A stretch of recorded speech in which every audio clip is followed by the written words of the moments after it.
ഇന്ന് വൈകുന്നേരം വന്ന US തൊഴിൽ ഡാറ്റ അടക്കമുള്ള ഡാറ്റകളിലേക്ക് വിപണി ശ്രദ്ധ കേന്ദ്രീകരിച്ചതിനാൽ സ്വർണ്ണ വിപണി ഇന്ന് പകൽ സമയത്ത് കാര്യമായ ചലനങ്ങളില്ലാതെയാണ് നിലനിന്നിരുന്നത്. എന്നാൽ ആ ഡാറ്റകൾക്ക് ശേഷം വിപണി ഇപ്പോൾ ഉയർന്നിരിക്കുകയാണ്. ഡാറ്റ വിപണിക്ക് വലിയ പിന്തുണ നൽകുന്നതായിരുന്നില്ല. നേരിയ സ്വാധീനം മാത്രമാണ് അവ ചെലുത്തിയത്. ഇനി വിപണിക്ക് വ്യാഴാഴ്ച വരാനിരിക്കുന്ന പണപ്പെരുപ്പ ഡാറ്റ കൂടി ശ്രദ്ധിക്കേണ്ടി വരും.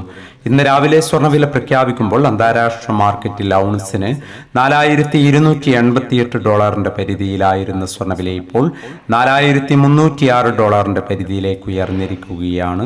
മാർക്കറ്റിന്റെ ഇപ്പോഴത്തെ അവസ്ഥയിൽ നാളെ സ്വർണ്ണവില പവന് 600 അല്ലെങ്കിൽ 680 രൂപയുടെ റേഞ്ചിൽ ഉയരാനുള്ള സാധ്യത നിലനിൽക്കുന്നു. എന്നാൽ മാർക്കറ്റിൽ മാറ്റങ്ങൾക്ക് ഇനിയും സമയം ബാക്കിയാണ് എന്ന് കൂടി ഓർമ്മപ്പെടുത്തുകയാണ്. ഇപ്പോൾ തങ്കവില ഗ്രാമിന് കാലിക്കറ്റ് 12,980, തൃശൂർ എറണാകുളം 13,000 എന്നീ നിലകളിലാണ് എത്തി നിൽക്കുന്നത്. എല്ലാ വ്യൂവേഴ്സിൽ നിന്നും ഒരു ലൈക്ക് പ്രതീക്ഷിച്ചുകൊണ്ട് ഇന്നാദ്യമായി വീഡിയോ കാണുന്നവർക്കായി ഇന്നത്തെ സ്വർണ്ണവില ഒന്നുകൂടി പറയുന്നു. ഇന്ന് രാവിലെ പവന് 1,120 രൂപ കുറഞ്ഞു. ഇന്ന് 16/12/2025 പവന് 98,160, ഗ്രാമിന് 12,270.